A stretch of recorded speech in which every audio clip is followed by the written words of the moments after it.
Assalamualaikum warahmatullahi wabarakatuh. Salam sehat, salam sejahtera untuk kita semua.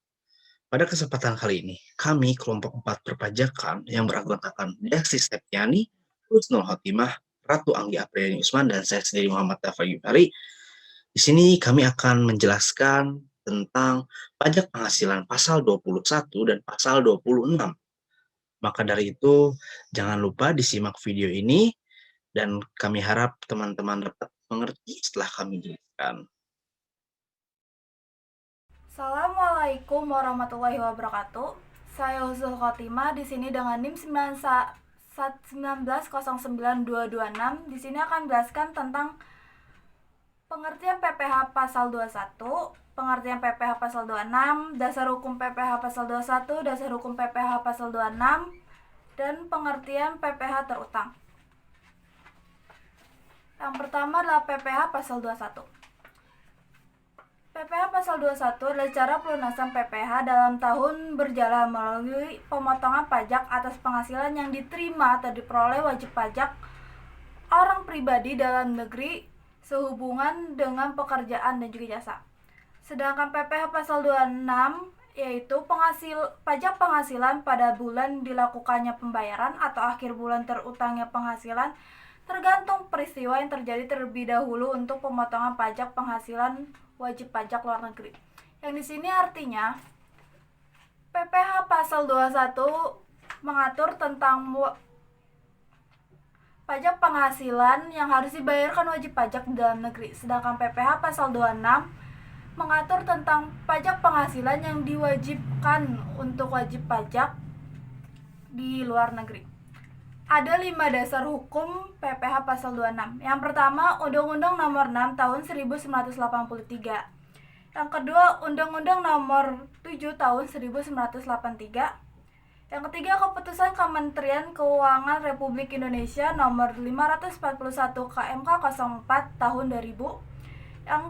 Yang keempat, Peraturan Menteri Keuangan Nomor PMK 254 PMK 03 Tahun 2008. Yang kelima itu Peraturan Direktur Jenderal Nomor Per 31 PJ Tahun 2009.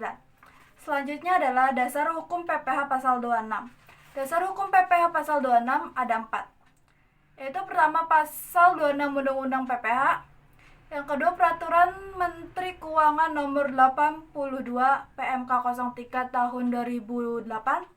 Yang ketiga, Peraturan Menteri Keuangan Nomor 257 PMK 03 Tahun 2008. Yang keempat, Peraturan Menteri Keuangan Nomor 258 PMK 03 Tahun 2008. Selanjutnya adalah pengertian PPh terutang. PPh terutang adalah sejumlah nilai dari kewajiban pajak yang harus dibayarkan wajib pajak, baik wajib pajak badan maupun wajib pajak pribadi ke negara. Untuk mengetahui kapan saat terutang, berapa besar pajak terutang yang harus disetorkan ke kas negara, atau bahkan bisa diminta pengembalian pajak dari kelebihan pembayaran pajaknya diatur dalam ketentuan perundang-undangan perpajakan. Sekian, terima kasih. Selanjutnya saya Ratu Anggi dengan NIM 190886 akan membahas tentang rumus perhitungan tarif PPh terutang. Terdapat presentasi khusus untuk menghitung tarif pajak penghasilan tergantung dari jumlah penghasilan kena pajak atau PKP yang diperoleh. Nah, rumus tarifnya dapat dilihat di slide. Jadi perhitungan ini hanya berlaku untuk wajib pajak yang sudah memiliki NPWP atau nomor pokok wajib pajak, karena bentuk ketaatan dalam membayar pajak adalah dengan memiliki NPWP. Jadi wajib pajak tanpa NPWP harus membayar tarif 20% lebih tinggi. Selanjutnya, cara menentukan jumlah penghasilan kena pajak. Yang pertama, menghitung penghasilan bersih selama setahun. Pajak dikenakan pada penghasilan bersih yang diterima selama 1 tahun lamanya. Maka untuk mengetahui PKP-nya, perlu menghitung dulu penghasilan bersih yang diterima selama setahun. Pertama-tama perlu diketahui semua penghasilan yang diterima oleh pegawai dalam 1 tahun itu disebut penghasilan kotor. Nah, penghasilan kotor ini dikurangi oleh biaya-biaya seperti biaya jabatan, biaya iuran pensiun, asuransi, dan lain-lain. Kemudian setelah dikurangi, didapatlah besaran penghasilan bersihnya. Yang kedua, menghitung penghasilan tidak kena pajak (PTKP).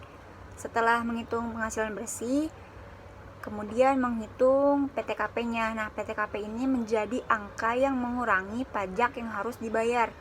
Dengan adanya PTKP, orang dengan pendapatan di bawah PTKP juga tidak terkena pajak penghasilan. Jadi, besarnya PTKP setiap orang itu berbeda-beda, ada kategorinya. Nah, PTKP yang berlaku sejak tahun 2016 hingga sekarang itu yang pertama 54 juta untuk orang pribadi. Yang kedua ada 4,5 juta sebagai tambahan untuk wajib pajak yang telah menikah. Yang terakhir ada 4,5 juta sebagai tambahan untuk anak atau anggota keluarga yang menjadi tanggungan. Selanjutnya, menghitung penghasilan kena pajak (PKP). Setelah menghitung penghasilan bersih dan PTKP, maka selanjutnya menghitung PKP. Nah, PKP ini adalah nominal yang akan digunakan dalam perhitungan PPh. Sehingga rumusnya adalah PKP sama dengan penghasilan bersih dikurang PTKP. Selanjutnya kita membahas objek PPh pasal 21. Objek PPh pasal 21 ini adalah segala jenis penghasilan yang dikenai pajak penghasilan pasal 21. Yang pertama ada penghasilan yang diterima atau diperoleh pegawai tetap. Itu berupa penghasilan yang bersifat teratur maupun tidak teratur. Selanjutnya ada penghasilan yang diterima atau diperoleh penerima pensiun, jelas berupa uang pensiun atau penghasilan sejenisnya. Selanjutnya ada penghasilan sehubungan dengan pemutusan hubungan kerja. Itu berupa uang pesangon, uang manfaat pensiun, atau uang tunjangan hari raya. Selanjutnya ada penghasilan pegawai tidak tetap. Itu berupa upah harian, upah mingguan, upah satuan, upah borongan, atau upah yang dibayarkan secara bulanan. Selanjutnya ada imbalan kepada bukan pegawai, yaitu berupa honorium. Honorium itu upah sebagai imbalan jasa. Ada juga berupa komisi, berupa fee, dan imbalan sejenisnya dalam bentuk apapun sebagai imbalan dari pekerjaan, jasa, dan kegiatan yang telah dilakukan. Yang terakhir ada imbalan kepada peserta kegiatan. Itu berupa uang saku, uang representasi, uang rapat, honorium, hadiah, atau penghargaan dengan nama dalam bentuk apapun. Untuk slide selanjutnya yaitu ada tarif dan objek pajak penghasilan dari pasal 26. Nah, 20% dari jumlah penghasilan bruto yang diterima atau diperoleh wajib pajak luar negeri berupa yang pertama ada dividen, yang kedua ada bunga, premium, diskonto, premi swab, dan imbalan sehubungan dengan jaminan pengembalian hutang. Yang ketiga ada royalti, sewa, dan penghasilan lainnya. Yang keempat ada imbalan sehubungan dengan jasa, pekerjaan, dan kegiatan. Yang kelima ada hadiah dan penghargaan. Yang keenam ada pensiun dan pembayaran berkala lainnya. Dan yang terakhir yaitu ada keuntungan karena pembebasan utang. Kemudian ada 20% dari perkiraan penghasilan neto berupa penghasilan dari penjualan harta di Indonesia. Yang kedua ada premi asuransi, premi reasuransi yang dibayarkan langsung maupun melalui pialang kepada perusahaan asuransi di luar negeri. Nah, yang ketiga yaitu ada penghasilan dari penjualan atau pengalihan saham. Kemudian ada 20% dari penghasilan kena pajak sesudah dikurangi pajak dari suatu badan usaha tetap di Indonesia, kecuali penghasilan tersebut ditanamkan kembali di Indonesia. Selanjutnya yaitu tarif berdasarkan perjanjian penghindaran pajak berganda antara Indonesia dengan negara pihak pada persetujuan dengan menunjukkan surat keterangan domisili. Nah, tarif pajak penghasilan pasal 26 ini bersifat final. Nah, pajak penghasilan pasal 26 adalah pajak penghasilan yang dikenakan atas penghasilan yang dibayarkan, disediakan untuk dibayarkan atau telah jatuh tempo pembayarannya kepada wajib pajak luar negeri selain bentuk usaha tetap di Indonesia.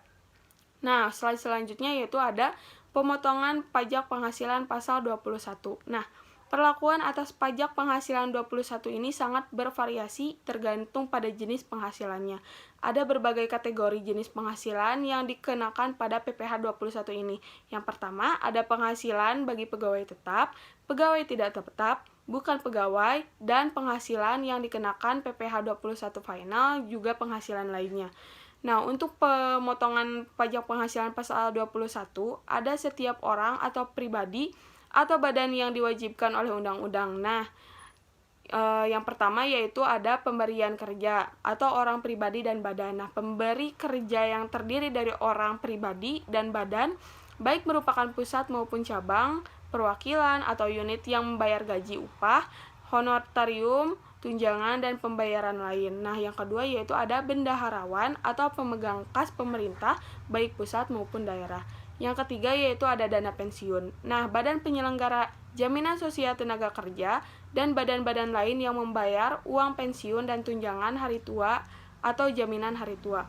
Yang keempat yaitu ada orang pribadi yang melakukan kegiatan usaha atau pekerjaan bebas serta badan yang membayar. Yang pertama ada honorarium dengan status subjek pajak dalam negeri, dengan status subjek pajak luar negeri, dan honorarium atau imbalan lain kepada peserta pendidikan, pelatihan, dan magang. Untuk slide selanjutnya yaitu ada pemotongan pajak penghasilan pasal 26. Nah, yang pertama yaitu ada badan pemerintah. Nah, tidak ada penjelasan dalam Undang-Undang Pajak Penghasilan tentang arti badan pemerintah ini. Nah, namun demikian tidak sulit untuk mengartikan bahwa yang dimaksud dengan badan pemerintah adalah pemerintah negara Republik Indonesia dan pemerintah daerah di Indonesia beserta instansi-instansi di bawahnya. Yang kedua yaitu ada subjek pajak dalam negeri. Nah, berdasarkan pasal 2 ayat 3 huruf B Undang-Undang Pajak Penghasilan tahun 1984, subjek pajak badan dalam negeri adalah badan yang didirikan atau bertempat kedudukan di Indonesia. Yang ketiga yaitu ada penyelenggara kegiatan. Yang keempat yaitu ada badan usaha tetap atau BUT yang merupakan bagian dari subjek pajak luar negeri yang melakukan kegiatan di Indonesia sehingga menerima atau memperoleh penghasilan yang bersumber dari Indonesia. Dan yang terakhir yaitu ada perwakilan perusahaan luar negeri lainnya selain badan usaha tetap di Indonesia. Nah, perwakilan ini contohnya yaitu representative office dari perusahaan-perusahaan asing. Baik, selanjutnya saya Dava akan menjelaskan apa saja yang dikecualikan dari objek pajak. Yang pertama ada bantuan atau sumbangan, termasuk zakat yang diterima oleh badan amil zakat atau lembaga lainnya yang dibentuk dan disahkan oleh pemerintah, dan yang menerima zakat juga tidak dikenai pajak, ataupun sumbangan keagamaan lainnya yang bersifat wajib bagi pemeluk agama yang diakui di Indonesia. Yang kedua ada harta hibahan yang diterima oleh keluarga saudara dalam garis keturunan lurus 1 derajat, atau hibah yang diterima oleh badan keagamaan, pendidikan, badan sosial, termasuk yayasan, koperasi, ataupun orang pribadi yang menjalankan usaha mikro dan kecil. Yang ketiga, warisan tentu tidak dikenai pajak. Keempat ada harta termasuk setoran tunai yang diterima oleh badan sebagai pengganti saham atau pengganti penyertaan modal. Yang kelima ada penggantian atau imbalan sehubungan dengan pekerjaan atau jasa yang diterima dalam bentuk natura. Yang keenam ada pembayaran dari perusahaan asuransi kepada orang pribadi sehubungan dengan asuransi kesehatan, kecelakaan, jiwa, dwiguna, dan beasiswa. Yang ketujuh ada dividen atau bagian laba yang diterima diperoleh secara terbatas sebagai wajib pajak di koperasi juga, BUMN, dan BUMD. Selanjutnya ada penghasilan dari modal yang ditanamkan dana pensiun. Selanjutnya ada juga penghasilan yang diterima dari perolehan perusahaan modal ventura berupa bagian laba dari badan pasangan usaha yang didirikan dan menjalankan usahanya. Selanjutnya ada beasiswa ya. Tentu beasiswa yang memenuhi persyaratan tertentu yang ketentuannya diatur lebih lanjut melalui peraturan Menteri Keuangan. Selanjutnya ada sisa lebih yang diterima atau diperoleh badan atau lembaga nirlaba yang bergerak dalam bidang pendidikan dan atau bidang penelitian dan pengembangan. Mereka yang telah terdaftar pada instansi yang membidanginya dan ditanami kembali dalam bentuk sarana prasarana kegiatan pendidikan. Yang selanjutnya ada bantuan atau santunan yang dibayarkan kepada BPJS itu kepada wajib pajak tertentu. Ketentuannya juga diatur melalui peraturan Menteri Keuangan. Selanjutnya yang terakhir ada hadiah langsung dalam penjualan barang atau jasa sepanjang diberikannya itu kepada semua pembeli dan atau konsumen akhir tanpa diundi, dan hadiah tersebut diterima langsung oleh konsumen pada konsumen akhir pada saat pembelian barang ataupun jasa. Selanjutnya, hal-hal yang dikecualikan dari pengenaan pajak penghasilan pasal 26. Pengecualian ini dari pengenaan pajak penghasilan yang diberikan apabila seluruh penghasilan kena pajak sudah dikurangi pajak penghasilan dari suatu badan usaha tetap ditanamkan kembali di Indonesia dalam bentuk pertama ada penyertaan modal pada perusahaan yang baru didirikan dan berkedudukan di Indonesia sebagai pendiri atau peserta pendiri. Kedua ada penyertaan modal pada perusahaan yang sudah didirikan dan berkedudukan di Indonesia sebagai pemegang saham. Yang ketiga ada pembelian aktiva tetap yang digunakan oleh badan usaha tetap untuk menjalankan usahanya atau melakukan kegiatan di Indonesia. Yang keempat ada investasi berupa aktiva tidak berwujud yang dilakukan oleh badan usaha tetap untuk menjalankan usahanya atau menjalankan kegiatan badan usaha tetap di Indonesia. Oke, sekarang kita masuk ke simulasi perhitungan pajak penghasilan pasal 21. Pada studi kasusnya, yaitu Scott Lang merupakan seorang pegawai dari Queen Consolidated. Statusnya telah menikah dan mempunyai 2 orang anak. Sejak 1 Januari 2016, Scott Lang menerima gaji pokok sebesar Rp7.500.000 dan tunjangan struktural Rp2.000.000 per bulan. Setiap bulannya, Scott membayar iuran dana pensiun sebesar Rp150.000. Selain itu terdapat biaya jabatan sebesar 5%. Maka perhitungannya sebagai berikut ya teman-teman. Yang pertama kita perlu menghitung penghasilan kotornya, yaitu gaji pokok ditambah tunjangan. 7,5 juta ditambah 2 juta menjadi Rp9.500.000. Dikurangi dengan biaya-biaya. Yang pertama ada biaya jabatan 5%. Berarti 5% dikali 9.500.000 menjadi Rp475.000 dan ditambah iuran pensiun sebesar Rp150.000, maka totalnya Rp625.000. Nah, selanjutnya menghitung penghasilan bersih selama sebulan. Tadi penghasilan kotornya adalah Rp9.500.000. Nah, dikurangi biaya sebesar Rp625.000, maka penghasilan bersihnya adalah Rp8.875.000. Selanjutnya kita perlu mengalihkan 12 menjadi Rp106.500.000, itu berarti penghasilan bersih selama 1 tahun. Selanjutnya kita perlu menghitung PTKP atau penghasilan tidak kena pajak. Di sini wajib pajak Scott Lang berstatus menikah ya dan memiliki 2 orang tanggungan atau 2 orang anak. Maka PTKP-nya itu adalah untuk wajib pajaknya sendiri itu sebesar 54 juta. Ditambah karena menikah ditambah ada penambahan 4.500.000 ditambah juga 2 orang anak masing-masing 4.500.000 menjadi 9 juta, maka total PTKP-nya adalah sebesar Rp67.500.000. Setelah PTKP ada, kita perlu menghitung PKP atau penghasilan kena pajak. Tadi penghasilan selama setahun adalah Rp106.500.000 dikurangi PTKP-nya sebesar Rp67.500.000. Maka didapat penghasilan kena pajaknya adalah Rp39 juta. Nah, PKP ini digunakan sebagai dasar menghitung pajak penghasilan pasal 21. Karena 39 juta ini termasuk golongan berpajak 5%, yaitu yang penghasilan sampai 50 juta ya, maka kita tinggal mengkalikannya jadi 5% dikali Rp39 juta jadi hasilnya adalah Rp1.950.000 per tahun. Kalau kita ingin mencari per bulan tinggal dibagi 12. Jadi hasilnya 162.500 per bulan, teman-teman. Jadi, pajak penghasilan pasal 21 yang ditanggung pemberi kerja, dalam hal ini adalah Queen Consolidated, setiap bulannya sebesar Rp162.500. Oke, setelah tadi kita membahas PPh pasal 21, sekarang kita akan menghitung PPh pasal 26. Dari sini adalah Wayne Enterprises memiliki perwakilan di luar negeri dan mengasuransikan bangunan bertingkat ke perusahaan luar negeri dengan membayar jumlah premi pada tahun 2017 itu sebesar 1 miliar rupiah.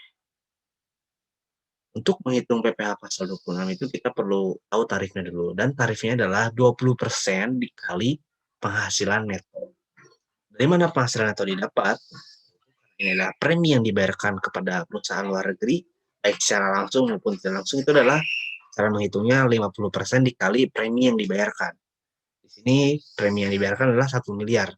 Berarti 1 miliar dikali 50%, maka perkiraan penghasilan netonya adalah 500 juta rupiah.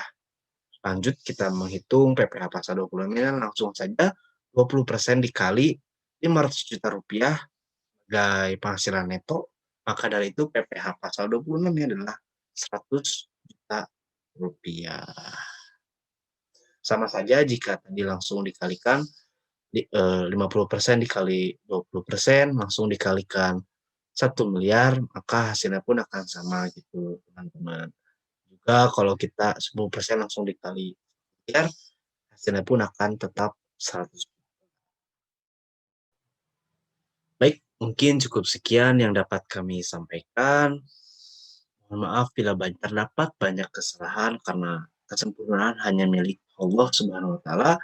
Semoga apa yang telah kami sampaikan dapat bermanfaat dan dapat menambah wawasan dari teman-teman semua. Cukup sekian.